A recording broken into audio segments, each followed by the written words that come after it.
So in lens replacement, what are the chances of a complication? Well, in terms of surgical complications, I've really spent my professional life working to get that rate as low as it possibly can be. So the college standards are for the capsule rupture rate, that's the main benchmark of per operative surgical complications. So there's an operation at the time of surgery. The rate is 1.5%. So 1 to 2 cases every 100 eyes that a cataract or lens surgeon undertakes lens replacement or cataract surgery. And it's one of the things I actually don't like talking about too much because I'm not superstitious, but you just don't want to talk about it too much. But you do study it, and I know that my rate is less than 1 in 1,000. In practical terms, because I'm performing between 400 and 500 lens surgeries a year, this means the years roll by without me having had that complication. You can see I'm touching wood now. I can't help it. So that's key to looking after the patients and ensuring that I give them the best possible chance of an excellent outcome. Because PC rupture is a determinant of post-operative complications. So the 3 things we worry about for our patients after lens replacement or cataract surgery are infection, retinal swelling and retinal detachment.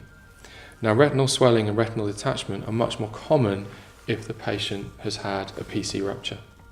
So by ensuring that that rate is lower than anyone has ever published, I can give my patients the best possible chance of avoiding those complications. Infection risk is about 1 in 10,000.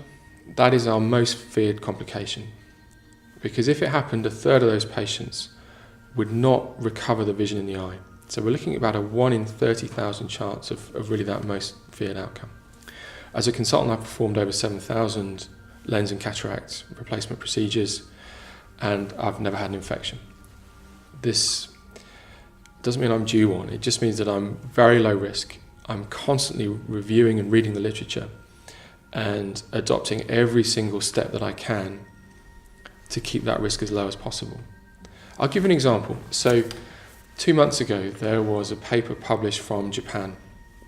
And in Japan, at the time this study was being conducted, they were not giving patients antibiotics inside the eye at the end of the operation. Now, we know in Europe that has a bigger effect and a bigger benefit than anything else in reducing the risk of infection, this most feared complication. However, because this Japanese group were not doing that, they had quite a few infections, and they found that if at the end of the operation they washed underneath the lens implant, there was a lower risk of infection. This is new information, and this was a surgical step that I did sometimes, but not all the time. If there was nothing to wash out behind, I'd say less is more. So I now have a piece of evidence from Japan that tells me that if I do this very simple additional step of washing underneath the lens at the end of the case, I will have lowered my patient's risk of developing infection after the surgery. In addition, I'm doing everything else. Everything else we already know reduces infection, including giving strong antibiotics at the end of the case.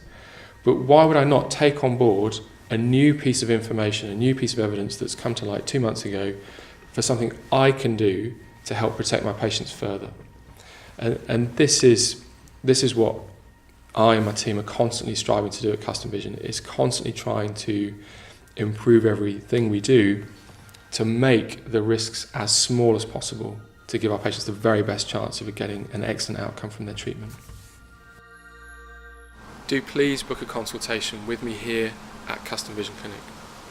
You'll meet my team who will take you through a series of assessments and then have a consultation with me where I can collate all the data combined with information from you so that we can pull together a full assessment of your eye health and a treatment plan to improve your vision and increase your independence from spectacles.